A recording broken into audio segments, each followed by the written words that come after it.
Legal documents of property. यदि आप कोई भी प्रॉपर्टी परचेज कर रहे हैं तो उसके लीगल डॉक्यूमेंट्स क्या क्या आपको देखने हैं, क्या क्या आपको विक्रेता से यानी कि जो सेलर है उससे आपको मांगने हैं।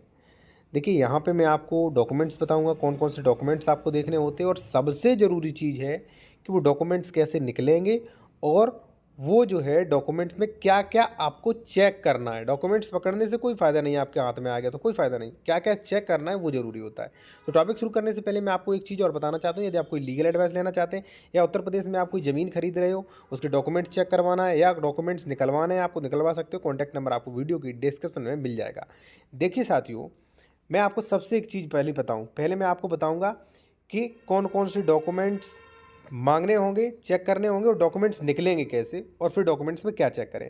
तो देखिए डॉक्यूमेंट्स, यदि मान लीजिए आप कोई प्रॉपर्टी खरीद रहे हो तो वहाँ पे आपको रजिस्ट्री, खतौनी, नक्शा, एनओसी, आकार पत्र 41-45 ये चीज़ें देखनी पड़ती हैं, और भी एक आध डॉक्यूमेंट्स हो सकता है। ठीक है, वैसे 5 ही बहुत हैं।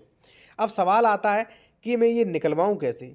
तो कोई दिक्कत नहीं, आप कोई प्रॉपर्टी परचेज कर रहे हो, वो नहीं दे रहा है या कोई डॉक्यूमेंट्स नहीं दे पा रहा है, या मान लीजिए आप ये सोच रहे हैं कि मैं उससे डॉक्यूमेंट्स न लूँ, पहले प्रॉपर्टी के डॉक्यूमेंट्स निकलवा लूँ और चेक कर लूँ प्रॉपर्टी सही है कि नहीं, तब उससे जाके बात करूँ, तब टोकन बनी। तो आप निकलवा भी सकते, मेरे द्वारा भी निकलवा सकते हो। कैसे, कौन कौन से डॉक्यूमेंट्स, जैसे रजिस्ट्री है, खतौनी है, नक्शा है, ये चीज़ें मेरे द्वारा भी निकलवा सकते हो आप, और चेक भी करा सकते हो कि रजिस्ट्री सही है, खतौनी सही है कि नहीं। ठीक है, अब मैंने आपको निकलवाने का प्रोसेस बता दिया। ठीक है, और भी तरीके से निकल सकते हैं। अब साथियों सबसे बड़ा प्रश्न आता है कि भाई चेक कैसे करें, जो कि सबसे ज़रूरी इस टॉपिक में है, वो होता है कि चेक कैसे करें। ठीक है ना। अब रजिस्ट्री आपने ले ली, ठीक है, मान लीजिए निकलवा ली, तो साथियों रजिस्ट्री में आपको देखना है कि रजिस्ट्री ये कब हुई। अगर उसने रजिस्ट्री दी है तो आपको ये देखना है कि इस रजिस्ट्री से कोई छेड़छाड़ तो नहीं कर दी, क्योंकि भाई ओरिजिनल रजिस्ट्री उसी के पास तो रही। हो सकता है उसने कोई खाता संख्या एडिटिंग कर ली हो, क्रेता विक्रेता के नाम में एडिटिंग कर ली हो, कुछ भी वो एडिटिंग कर सकता है भाई उसके पास।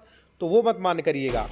आप क्या मान करिएगा कि ये प्रॉपर्टी जो रजिस्ट्री दे रहा है वो रजिस्ट्री ऑफिस में वही मेंशन है, वहाँ पे तो कोई छेड़छाड़ नहीं की गई। ये जो दे रहा है वो और रजिस्ट्री ऑफिस दोनों को आपको मिलानी चाहिए। ठीक है, आप मिलवा सकते हो मेरे द्वारा भी, पहली चीज़। दूसरी आपको देखनी है साथियों खतौनी।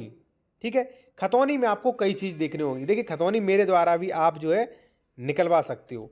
अब खतौनी में क्या क्या क्या क्या देखना होगा आपको, किस श्रेणी की ज़मीन है, क्योंकि प्रत्येक श्रेणी की ज़मीन नहीं खरीद सकते वरना बुलडोजर चलेगा, पहली चीज़।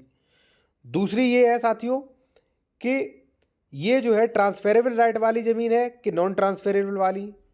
तीसरी है कि उस पर सह खातेदारक कितने हैं, कितना उसका अंश है, घाटा कौन सा है।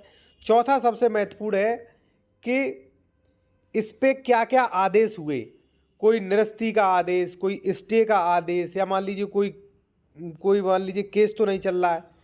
फिर जो है आपको म्यूटेशन देखना है। फिर उस पर ये देखना है कि ज़मीन जो है बंधक तो नहीं, ये चीज़ आपको चेक करनी है। ये दो चीज़ें चेक हो गई।